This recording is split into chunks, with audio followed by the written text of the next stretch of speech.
बिस्मिल्लाहिर्रहमानिर्रहीम। अस्सलामुअलैकुम। नाज़रीन कराम, नई वीडियो में आपको खुश आमदीद कहते हैं। अहम और ताज़ा तरीन इस्लामाबाद से खबरें हैं। एक बहुत बड़ा ऑफेंसिव मैं समझता हूँ आज लॉन्च किया गया। शहबाज हुकूमत को बड़ी सख्त वार्निंग दी गई है। पिंडी की तरफ से बाकायदा एक प्रेस कॉन्फ्रेंस भी की गई है जिसमें ख्वाजा आसिफ की गुफ्तगू पर बड़ी तनकीद की गई और बड़े खुले अंदाज में ये कहा गया कि जो GHQ की तरफ से रिकमेंडेशंस आएंगी उन्हीं की रोशनी में आपने अगली तकर्री आर्मी चीफ की करनी है। मैं पूरी तफसील आपको बताता हूं इस प्रेस कॉन्फ्रेंस की।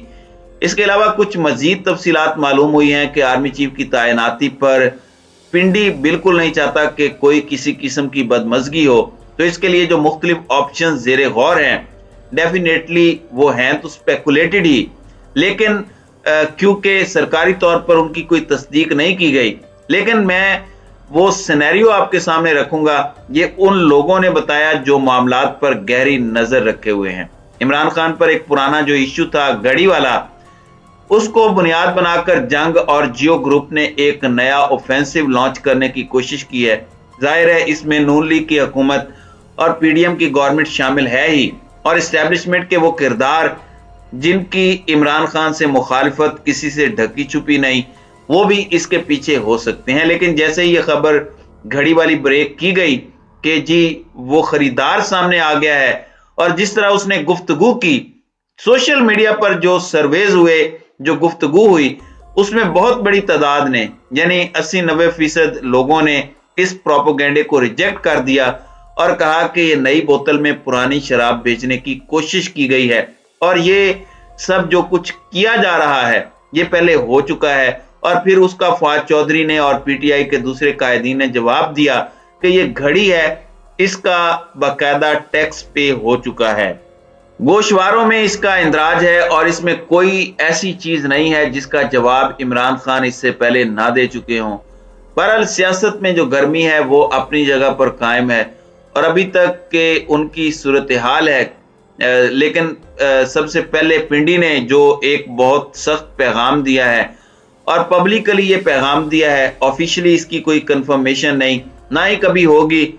जनरल रिटायर्ड फैज अली चिश्ती जो कोर कमांडर थे जिस वक्त ज़ियाउल हक ने जुल्फकार अली भुट्टो की हुकूमत को ख़त्म किया था, उनका तख्ता उल्टा था 1970 में, जो PNA की तहरीक के नतीजे में एक एहतजाज हो रहा था, फिर मुज़ाकरात हो रहे थे और मुज़ाकरात ऑलमोस्ट कामयाब हो चुके थे।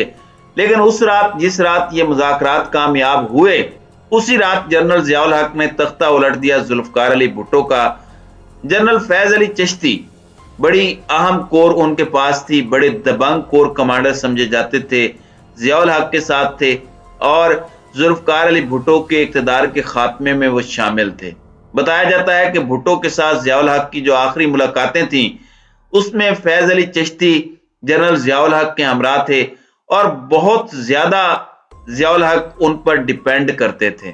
उन्होंने कल एक प्रेस कॉन्फ्रेंस की है, उन्होंने कहा कि एक्स सर्विस मैन सोसाइटी का मैं प्रेसिडेंट और अली खली खान एक ग्रुप को जो लीड करते हैं, जो साबिका फौजी अफसरान हैं, उन्होंने कहा कि मेरा उनसे कोई ताल्लुक नहीं है। उन्होंने ख्वाजा आसिफ का जो लंदन में एक बयान था जिसमें उन्होंने कहा कि मेरिट पर होगा आर्मी चीफ और मुशावरत हो रही है, इस पर जनरल फैज अली चिश्ती ने कहा कि मुशावरत किस चीज पर हो रही है? 7 महीने हो गए हैं शहबाज शरीफ को वजीर आजम बने हुए और जो हमारे टॉप के जनरल्स हैं उन सब के साथ उनकी मीटिंग्स रही हैं, इन सब को वो जानते हैं, तो किस चीज पर वो मुशावरत कर रहे हैं और क्या मुशावरत कर रहे हैं। और ख्वाजा आसिफ से उन्होंने कहा कि आप कौन से मेरिट की बात करते हैं, कौन सा पाकिस्तानी जर्नल है जिसके बारे में हुकूमत को पता नहीं है। और फिर ख्वाजा आसिफ मुझे बता दें, जनरल फैज अली चिश्ती ने कहा कि मुझे जरा बता दें कि क्या आपके पास मेरिट है, आपके पास क्या तरीका है कि आप जर्नलों का मेरिट जांचें और उन्हें देखेंगे। बहुत ही सख्त किस्म की ये प्रेस कॉन्फ्रेंस थी, गुफ्तगू बहुत सख्त थी। उन्होंने कहा कि ये मजाक बनाया जा रहा है, जिस तरीके से बात की जा रही है, इस तरीके से बात नहीं होनी चाहिए थी। मुसल्लह अफवाज के जो जर्नल्स हैं उनके बारे में बात हो रही है, बस जो भी JHQ से रिकमेंडेशंस आती हैं وہ انپٹ ہیں انکی. ڈیفنس منسٹری GHQ سے نام لے کر بھیجے گی تو جو نام وہ دیں گے، جو ان کی ریکمنڈیشنز ہیں، جو بھی بیسز ہیں، اس پر اس افسر کی تعیناتی کریں. اور یہ جو میرٹ پر ہوگا اور یہ گفتگو کہ آپ مشاورت کر رہے ہیں، اس بات کی کوئی گنجائش نہیں ہے اور آپ یہ بات مت کریں. اس کے فوراً بعد خواجہ آصف نے گفتگو کی اور کہا کہ کوئی بھی کنسلٹیشن نہیں ہوئی اور 2021 کے بعد جب سمری آئے گی تو اس پر دیکھا جائے گا. ابھی تک کوئی کسی طرح کی کنسلٹیشن نہیں ہوئی. تو ان کے جو غبارے سے ہوا جو ہے وہ کل جنرل فیض علی چشتی نے نکال دی ہے. لیکن اس کے ساتھ ساتھ یہ بات بھی سامنے آ گئی کہ بہرحال ایک اختلاف موجود ہے.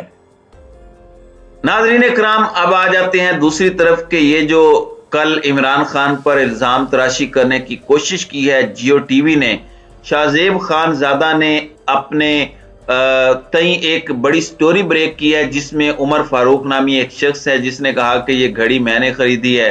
اور پھر فیصل واڈا کا بھی بیان آیا. فیصل واڈا نے جس طرح اپنے آپ کو ڈسگریس کیا ہے عوام کی نظروں میں، پی ٹی آئی کی نظروں میں، اور انہوں نے اپنے آپ کو یہ بتایا کہ وہ کسی کے اشاروں پر ناچ رہے ہیں، ایک مکمل کٹ پتلی کی طرح ہیں. وہ انہوں نے اپنی عزت کو بہت خراب کیا ہے اور وہ خام خواہ تصدیق کرنے میں لگے رہے.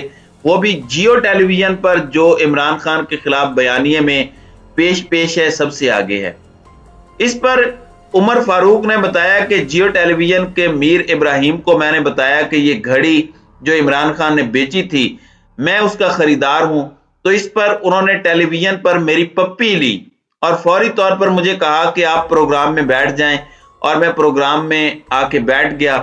اور انہوں نے اس کی قیمت کے بارے میں بھی جس سے گفتگو کی اور اپنے تئیں انہوں نے کہا کہ میں نے وہ 5 ملین کی گھڑی جو تھی وہ سستی لے لی 2.5 ملین میں.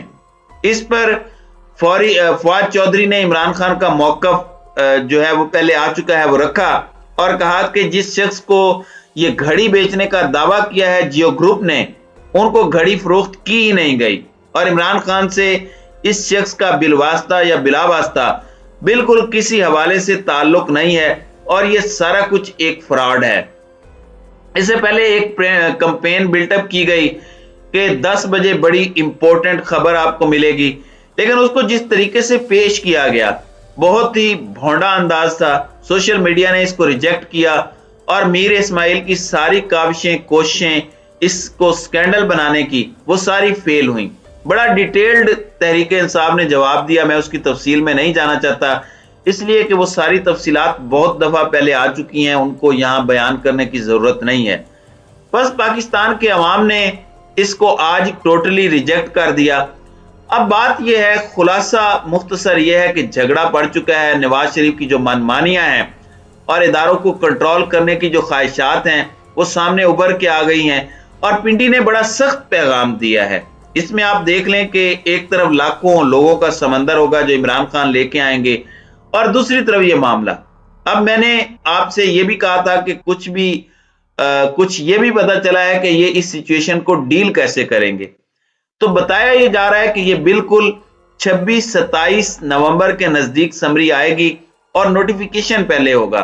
ایک تو جنرل صاحب ریٹائر ہو رہے ہیں غالباً 19 تاریخ کو، تو ان کے ریٹائرمنٹ کا نوٹیفیکیشن کے ساتھ ہی ایک اور نوٹیفیکیشن بھی ریٹائرمنٹ کا ہو سکتا ہے. اگر نہیں تو 26-27 کو یہ سمری آئے گی اور جن کو نون لیگ اور حکومت جو ہے کے نمائندے جو ہیں وہ بڑا بڑھا چڑھا کر پیش کر رہے ہیں کہ وہ بنیں گے ملٹری چیف. اگر ان کو بنانے کی کوشش کی گئی تو پھر پھڈا ہوگا.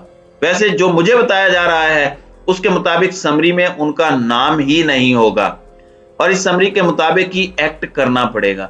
اب دیکھتے ہیں کہ آئندہ آنے والے دنوں میں کیا ہوتا ہے. تو ناظرین کرام، آپ کی اس ویڈیو کے حوالے سے کیا رائے ہے؟